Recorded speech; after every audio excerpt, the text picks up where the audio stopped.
Se i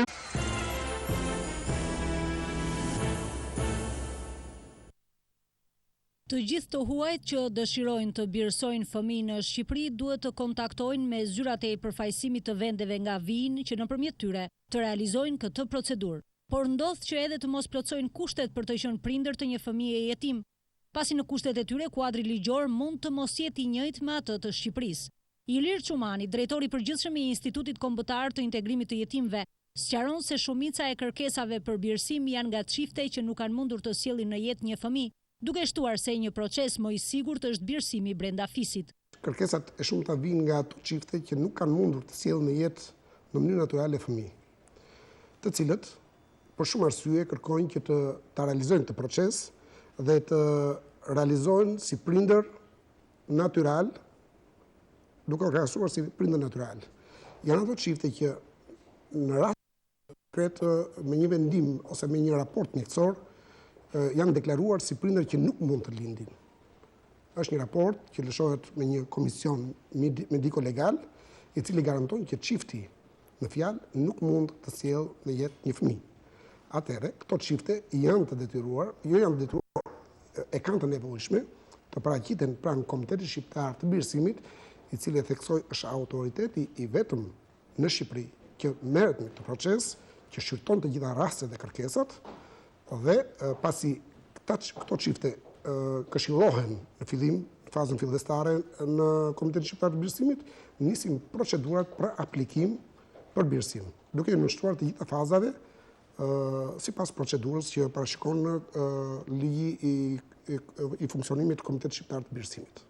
Për shkak të mungesës së propagandës, ka njerëz që mashtrohen nga organizata të ndryshme jo qeveritare ose individ që bëjnë rolin e sekserit kundrejt shpërblimit. Për këtë arsye kërkohet një politikë më agresive e Komitetit Shqiptar të Birësimit, institucion qeveritar që merret me të gjitha procedurat e domosdoshme në raste të tilla. Për Çumanin, ligji i ri i miratuar në vitin 2007 u jep mundësinë edhe agjensive të huaja të merren me procedurat, por të gjitha këto duhet të konkretizohen nga organet e drejtësisë në Shqipëri, siç janë gjykatat. Duhet një politikë më agresive nga Komiteti Shqiptar i Birësimit për të bërë një propagandë më të madhe dhe për të ndërgjegjësuar grupet e interesit apo personat që janë të interesuar për të birësuar me qëllim që ata të jenë të vetëdijshëm për të proces të gjatë, të vështirë, por dhe të bukur.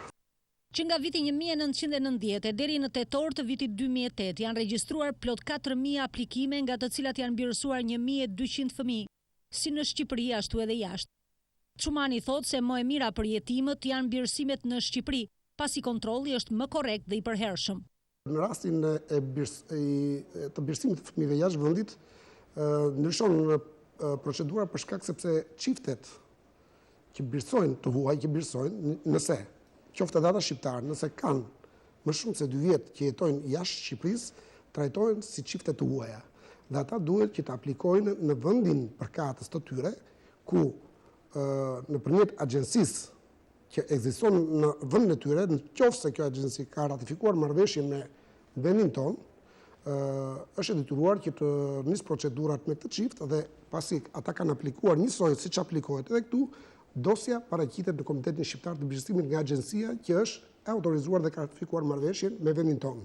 Birësimi brenda gjinisë është një nga proceset më të lehta, më me pak trauma dhe më të sigurt, sepse këtu angazhohen aktorë që janë brenda një gjinie, të cilët kontribojnë pozitivisht për të realizuar një birësim sa më të suksesshëm dhe më me pak trauma për fëmijën. Ato janë birësime të lehta në realizim sepse palët mirë kuptohen, gjejnë mirë kuptimin me pëlqim të plot dhe kjo është një gjë më e lehtë për Komitetin Shqiptar të Birësimit. Nga 90-ta e deri tani që po flasim bashkërisht, janë realizuar afro 4.000 aplikime në Komitetin Shqiptar të Birësimit për birësim. Nga këto kanë fituar të drejtën për të birësuar më shumë se 1.200 raste.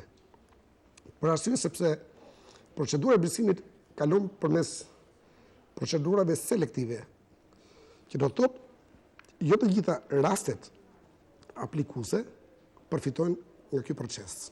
Deri tani nuk njihet asnjë rast që një çift shqiptarësh të ketë adoptuar një fëmijë të sëmur. Jo vetëm ata që nuk i kanë mundësitë financiare për t'i rritur, por as ata që munden nuk e marrin iniciativën të kryen një hap të tillë. Në bazë të procedurave të shtetit shqiptar për të birësuar një fëmijë, bashkëshortët i drejtohen Komitetit Shqiptar të Birësimeve dhe pas miratimit të kërkesës nga ky komitet, ata duhet të marrin dhe vendimin e gjykatës. Nga të dhënat në gjykatë mësohet se kryesisht prindrit kërkojnë të birësojnë fëmijë që nuk e kanë mbushur ende vitin e lindjes, por nuk mungojnë edhe rastet kur ata dëshirojnë të birësojnë fëmijë të moshës 3 deri në 4 vjeç. Fëmia që birësohet e humbet të drejtën e trashëgimisë ligjore të prindërve biologjik dhe këtë të drejtë e fiton përmes prindërve birësues. Para viteve 90 birësimet realizoheshin me procedura më të shpejta, me anë të gjykatave të cilat administronin kërkesat nga shtëpitë e foshnjave dhe të shtëpive të fëmijëve për birësim vetëm brenda vendit ose përmes palëve me pëlqim brenda gjinisë. Pas këtij viti ligji ndryshoi duke u bërë më i ashpër. Me birësim kuptojmë transferimin legal të drejtave dhe përgjegjësive prindërore nga prindrit biologjik te prindrit birësues. Kjo procedurë shoqërohet me një praktikë administrative dhe gjyqësore përmes së cilës fëmijës që është i privuar ose jo nga mungesa e mjedisit familjar i sigurohet një familje e re. Për çumanin në Shqipëri, birësimi është një koncept abstrakt. Mendoj se në pjesën më të madhe të njerëzve, koncepti i birësimit është një koncept abstrakt. Thjesht që merret një fëmijë, e merr në shtëpi dhe e bën fëmijë për shpirt, bir për shpirt. Në një kohë që unë thoshe që koncepti i birësimit tek masa e madhe e njerëzve duhet të jetë një koncept më i gjerë, më i prekshëm, më konkret, duke njohur të gjitha përgjegjësitë dhe detyrimet që jep ky proces, duke njohur të gjitha pasojat që rrjedhin nga ky proces, të gjitha përgjegjësitë që të ndjen ata prindër të vërtet natyral, duhet që ata të njohin dhe pasojat ligjore, por dhe gjithë beneficet që rrjedhin nga ky proces që është shumë i vështirë, shumë i bukur dhe shumë human. Në të gjithë këtë proces nuk mund të lihet pa u përmendur edhe shoqëria civile. Çumani thotë se roli i shoqërisë civile është i padiskutueshëm edhe në këtë drejtim.